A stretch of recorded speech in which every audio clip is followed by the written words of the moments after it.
विभागों की सरकारी गाड़ियों में आपने अक्सर धक्का लगाते हुए देखा होगा। इसका कारण गाड़ियों का जर्जर होना और अपनी औसत आयु को पूरा कर लेना होता था।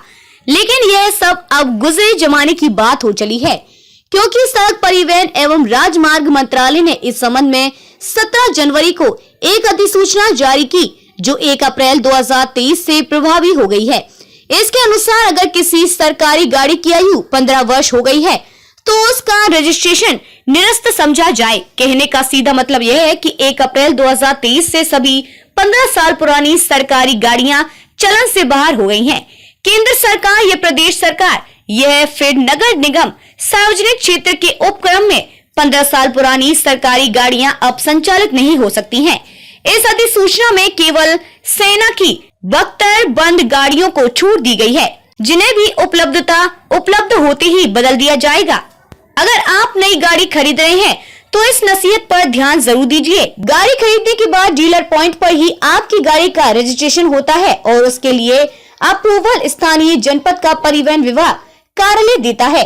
कभी कभी यह होता है कि डीलर के शोरूम से आपकी गाड़ी के संबंध में जो डॉक्यूमेंट परिवहन विभाग की साइट पर अपलोड किए जाते हैं वह यह तो धुंधले होते हैं, ये फोटो साफ नहीं होती। परिवहन विभाग द्वारा गाड़ी के रजिस्ट्रेशन के लिए अप्रूवल देने की समय सीमा 7 दिन की है, इसलिए रजिस्ट्रेशन तो आपका हो जाएगा, लेकिन पेपर की त्रुटि के कारण जब आप गाड़ी बेच रहे होंगे तो गाड़ी ट्रांसफर में परेशानी का सामना करना पड़ सकता है।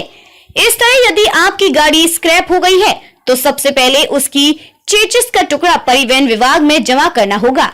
गाड़ी चोरी हो गई है, किश्त बकाया होने के कारण फाइनेंसर ने गाड़ी सीज कर दी है तो उसकी सूचना देनी होगी। यदि ऐसा नहीं किया गया तो गाड़ी के मालिक होने के कारण आपको टैक्स देना होगा और बकाया टैक्स 5% की दर से बकाया टैक्स भी देना होगा।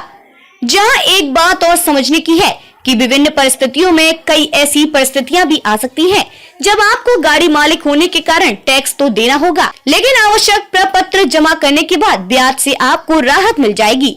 इसलिए अगर आप गाड़ी के मालिक हैं तो इन सब चीजों को जानना आपके लिए जरूरी है। होता है कि व्यक्ति की गाड़ी चोरी चली गई या व्यक्ति अनजाने में उस गाड़ी को अपनी कटवा दिया 4 साल पहले 5 साल पहले। हमारे यहाँ इंटीमेशन भी कोई नहीं है, ना तो अपना चेसिस टुकड़ा हमारे कार्यालय में जमा कर रहा है। तो ऐसे में स्थिति यह बनती है कि उसकी गाड़ी भी नहीं है और उसके ऊपर टैक्स की देयता बनती रहती है।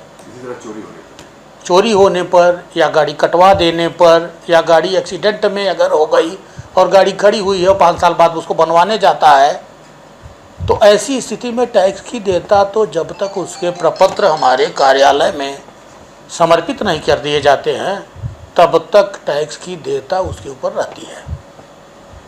अब समस्या जो है वो यह है कि कंप्यूटर पर अगर कोई गाड़ी चोरी चली गई है तो वो उसके टैक्स को रीड करता रहता है। फिर भी 22A की कार्रवाई है। अगर किसी व्यक्ति का वाहन चोरी चला गया है तो वो व्यक्ति जो है कार्यालय में आकर के अपने इंटीमेशन दे करके और उस टैक्स का परिहार करा सकता है। जैसे उसकी गाड़ी कई साल से थाने में बंद है, उसकी गाड़ी चोरी चली गई है या उस गाड़ी को फाइनेंसर ने खींच लिया है, क्योंकि वाहन स्वामी हमारे रिकॉर्ड में अभी वही है। तो अगर उसकी गाड़ी फाइनेंसर ने खींच लिया है तो टैक्स की देयता फाइनेंसर के ऊपर हो जाती है। लेकिन उसकी इंटीमेशन होने के बावजूद भी कंप्यूटर में इस तरह से कोई व्यवस्था नहीं है कि उसके ओनरशिप को हम चेंज कर सकें। तो जो ओनर हमारे कंप्यूटर पे या रिकॉर्ड पे है देयता उसी के ऊपर सिद्ध होती है, तदनुसार हम उसका मांग पत्र उसको प्रेषित करते हैं। अच्छा, ये कौन कौन से ऐसे ऑप्शन होते हैं जब वो आपको प्रूफ भी